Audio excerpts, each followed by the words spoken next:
Hi, this is Donnie Eisenbach again, and today we're going to talk about a little bit more in depth on how you can actually make money using Twitter.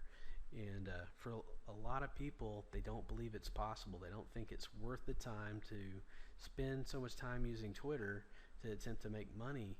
But really, you really can make money. There are people who make a lot of money using Twitter. And in fact, this guy here, Perry Belcher, at one point in time, he had around 100,000 or more Twitter followers, and he since then has kind of taken his profile down tens of thousands of people because he got in some of his he used to have a bad past, and some of his old buddies saw him and was giving him death threats and stuff, and he just wanted to limit his exposure there. But this guy at one time was he had around 100,000 Twitter followers, and on average, he would make around $1 per follower a month. So if he had 100,000 Twitter followers at one time, he was making $100,000 a month from those followers. So kind of interesting. So right now he has 4,500 followers. So I guess he's probably making around $4,500 a month per follower. And what he sells is how to make money online type stuff, and which has a high price tag, usually anywhere from $1,000 to $2,000 a pop, and he'll make probably 50% commission. And so he'd probably be making $500 to $1,000 per sell. So if he was broadcasting a tweet to 100,000 people, and he sold that a few times, he's going to be making some pretty good money. So that's how that works. Now has a very broad appeal, how to make money online. So you can do really well with that, but it's very competitive. But see, he picked a new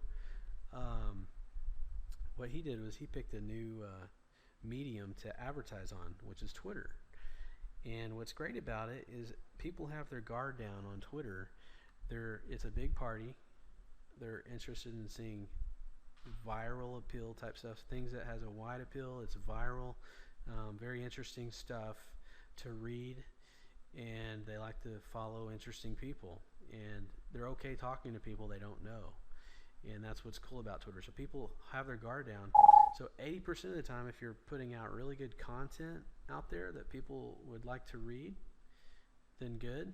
And then 20% of the time, you can be self-promotional, but also make it very, very interesting.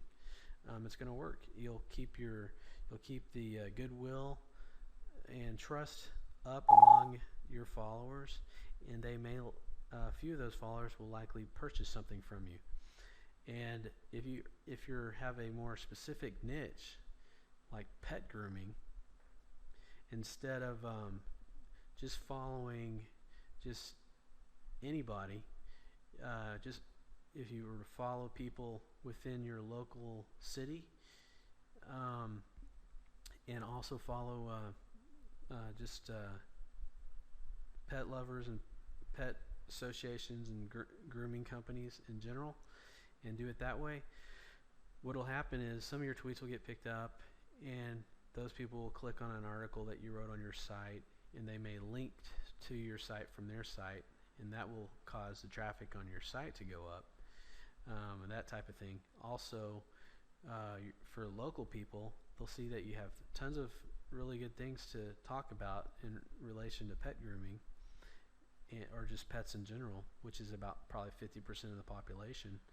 And they probably, over time, their trust and the goodwill factor among those people in your local town following you will eventually trust you enough to be, next time they think, I need my pet groomed, they might actually give you a call. What you don't want to do is you don't want to just say, hey, come visit my site and have a link to your pet grooming site. That's really boring. You never want to be that direct, self-promotional. If you can help it, you still want to make it interesting.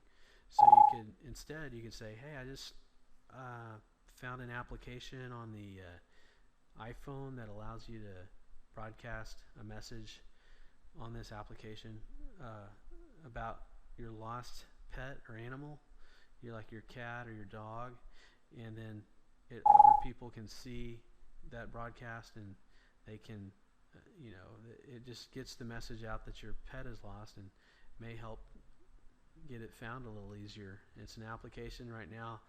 People don't use applications to find pets that much, but that very soon could be something that is how most people find pets. So it's kind of interesting.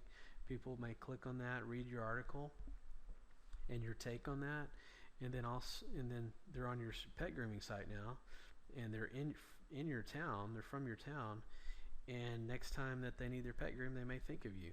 And so that's how it's done. You're keeping your goodwill up among your followers because you're writing stuff that has a wide appeal and it's viral, and you're also getting exposure to your site nationally because you're also following people in the pet grooming industry regardless of where the location is. That's kind of the way you would approach making money on Twitter with a niche.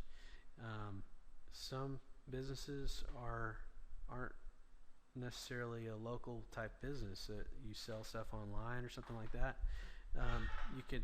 You don't have to be very specific on picking a local town to follow people in. You can really branch out and just follow just about anyone. And the same concept applies. You want to find topics in your industry that are very, very interesting, that'll have a wide appeal. Write about those things. If you can, write an article on your own website about that topic, and if you can segue into the product you sell somewhere in there, do so, but without being too self-promotional, or leave that out altogether and just have whatever your product is in your sidebar on your website for sale so people can see that. That way you're being very careful on how you try to attract customers, and so they still see you as someone they're just offering a interesting topic without really self-promoting anything really. And then you do that 80% of the time, and then 20% of the time you can be a little bit more self-promotional while yet still being interesting, and people will like you as their Twitter follower, and they won't think about unfollowing you, and they may eventually buy something from you, even if it's a year later, a year of reading your tweets, and then they buy something. If you've followed that formula of 80% of the time writing really, really good viral tweets, a lot of times that link to a more in-depth article on a topic, even if you didn't write it, it goes to another site. And then 20% of the time sending them to your site where you've written an article. Maybe it's a retake on a viral topic that people are interested in, but you've written your own 2 cents, and then it has a promotion to a product that you sell. If you follow that formula, you're going to make money with Twitter. It may take some time, but a year of doing that, you're going to have so many followers that it's going to really kick in at that year mark if you're really attacking Twitter strongly. So hopefully that gives you a little bit more in depth on how to do this, and look forward to your comments. Thanks.